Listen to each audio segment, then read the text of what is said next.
One of the most common questions that we get amongst our community, especially beginning students, is how do I do the breath?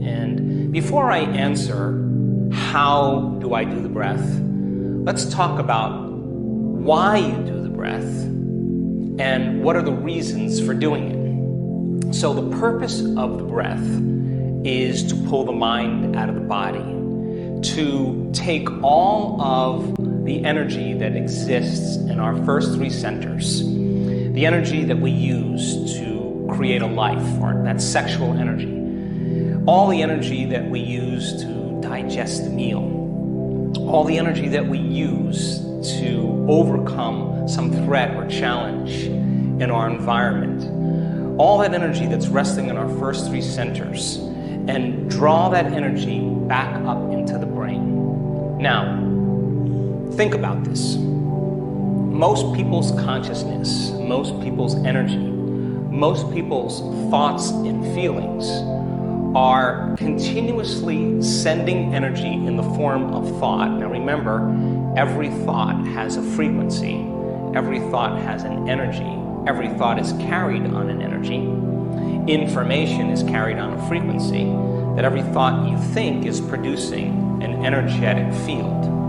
So most people's thoughts are connected to their first three centers, and the first three centers are the centers of survival. So whether you're thinking thoughts about your sexual identity or sexual fantasies, whether you're thinking thoughts that have to do with pain and suffering, guilt and shame and unworthiness, whether you've been thinking thoughts of anger, aggression, judgment, fear, hatred, anger, frustration, those thoughts produce certain chemicals in the brain called neuropeptides. Those chemicals then begin to signal different hormonal centers, and those centers fill with energy. Just like when you have a sexual thought, all of a sudden, if you're having a sexual fantasy, certain neuropeptides are released to signal your first center, and all of a sudden you get energy moving into that center.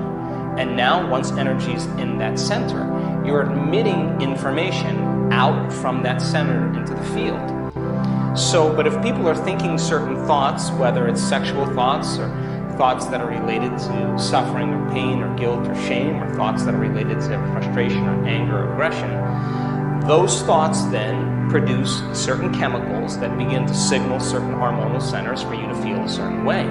Once you feel that feeling, and now you're feeling angry or suffering or sexual or whatever, the very feeling that you're feeling is going to influence more of the same thoughts, which will produce the same chemicals. And all of a sudden, people get caught in these loops that become their state of being. In other words, they're taking thought in the form of an emotion and storing it as energy in these first three centers. So the majority of our energy is sitting in our first three centers, and very little in the centers that are above the first three centers. So then the repetition of this cycle over time is conditioning the body to become the mind of that emotion. So we have all this creative energy stored in our first three centers, and 95% of who we are becomes a set of subconscious emotional reactions, behaviors, habits, hardwired programs in which the body has been conditioned to become the mind. So then when we live by these centers in our daily life, these first three centers of survival are energy consumers. In other words, when there is a sexual release, when you are consuming, breaking food down into energy, when you're running from a predator or you're facing a threatening or challenging situation in your life, you're drawing from this invisible field of energy, and you're turning that life force into chemistry, and all of a sudden you're diminishing the field around your body. What's the relevance of that? Well, it makes sense. Now you're becoming more matter and less energy, more particle and less wave. And the very chemicals cause us to feel separation, disconnected from the field called the quantum field. So then your body is a magnet. You have a north pole called the head and the south pole called the base of your spine. And in most organisms, the research has shown that the positive charge being at the head and the negative charge being at the tail is just like a magnet. And a magnet has an invisible electromagnetic field that runs around it. You can't see it, but literally metal shavings that are placed in that field will organize themselves into that field. So then if you're drawing from this invisible field and turning it into chemistry, and you're diminishing that field around your body, and the cycle of thinking and feeling is consuming energy, and you're taking this thought in the form of energy and storing it emotionally in your body, then it makes sense then you're taking this energy and storing it in the body.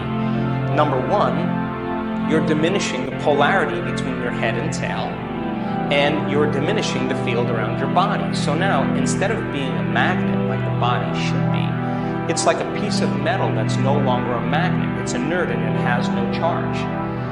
So then, how do we begin to pull the mind out of the body and liberate that creative energy back into the field? And the breath is the way we do that. So then, inside your spinal column and your skull is fluid. That's a closed system. It's called cerebrospinal fluid. And that fluid is made of proteins and salts in solution. And when you inhale and you exhale, there's a natural mechanism. It's like a pump.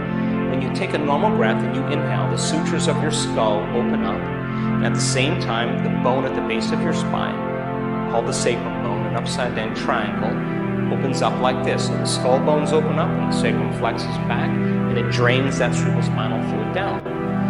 When you exhale, those sutures close and the sacrum flexes forward, and the closing of that system begins to propagate a wave and pump that fluid up. So if you were to follow one molecule of cerebrospinal fluid from somebody who's just resting in a normal day, it would take 12 hours by just normal breathing for that molecule of cerebrospinal fluid to go all the way up into the brain, pass through the 4 cerebral aqueducts, 4 chambers, the ventricles, and come all the way down. So the natural movement of the cerebrospinal fluid, in one day, it moves twice through this system.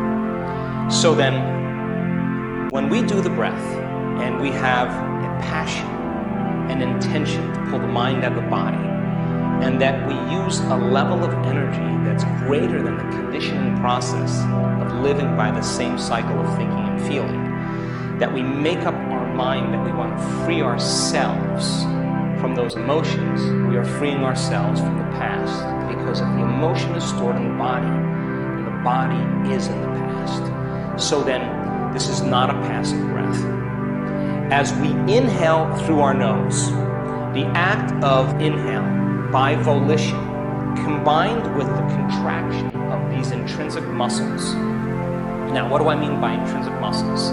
Let's talk about the muscles that are related to these first 3 centers. The muscles that you use for elimination, both urination and defecation. The muscles that you use for intercourse. The muscles that you have control over. Every single day that you've been using them that way, we're going to use those same muscles, but we're going to use them differently. So then, you have a lot of creative energy in the first center, enough energy to make a baby, but we're not going to release this energy out. We're going to coax it up into the brain. So as you sit up straight and open up this channel to the brain, in one slow, steady breath, as you inhale, you are going to lift those muscles, perineum, front and back, up at the same time. So as you inhale now, you're pulling that energy and contracting these muscles, and you're locking that first center down, and you're squeezing, and you're milking this energy out of it. So it goes first center, then you follow your breath into the second center, and as you follow your breath into the second center, now you lock this one down.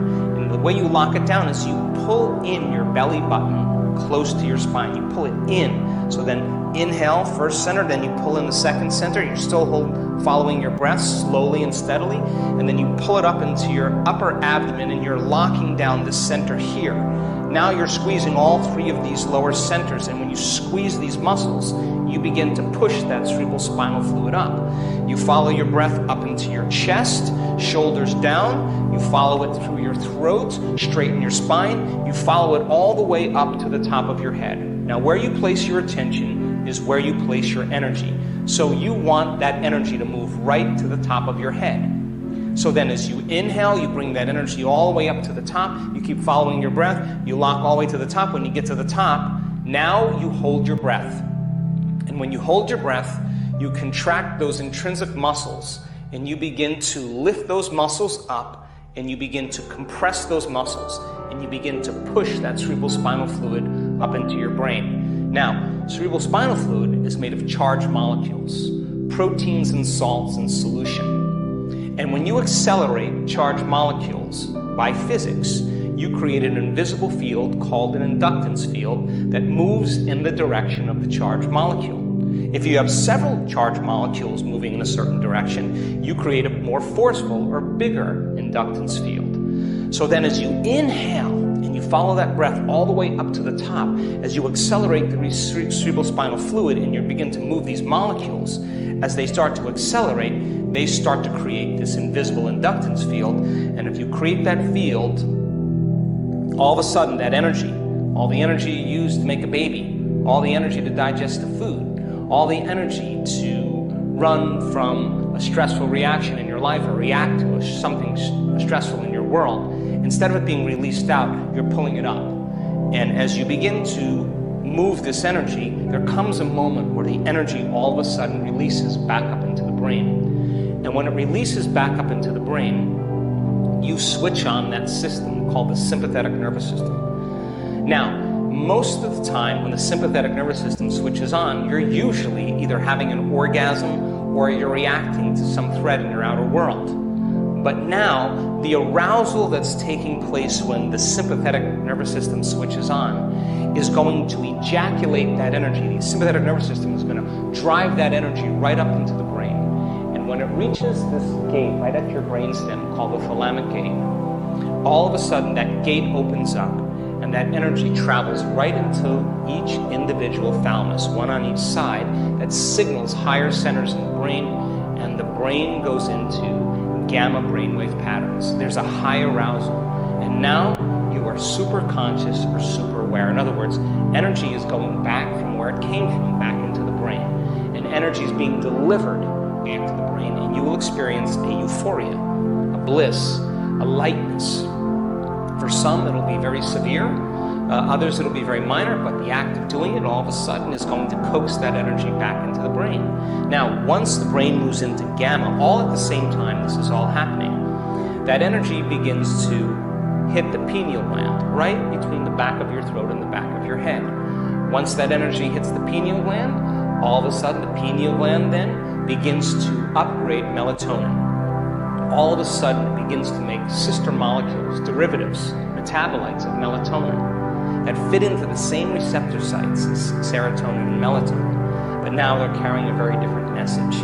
Now you're making very powerful antioxidants. Now melatonin is already an antioxidant, but now you're making a very profoundly powerful antioxidant. You're producing a chemical in the brain called the benzodiazepine. Now melatonin already relaxes us.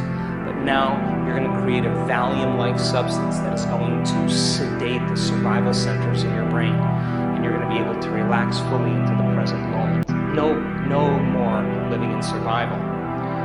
The chemicals then that mutate or transmute into the same chemicals found in hibernating animals begin to produce a loss of sex drive, a loss of interest in appetite. It begins to turn off your preoccupation with the outer world. The first three centers shut off.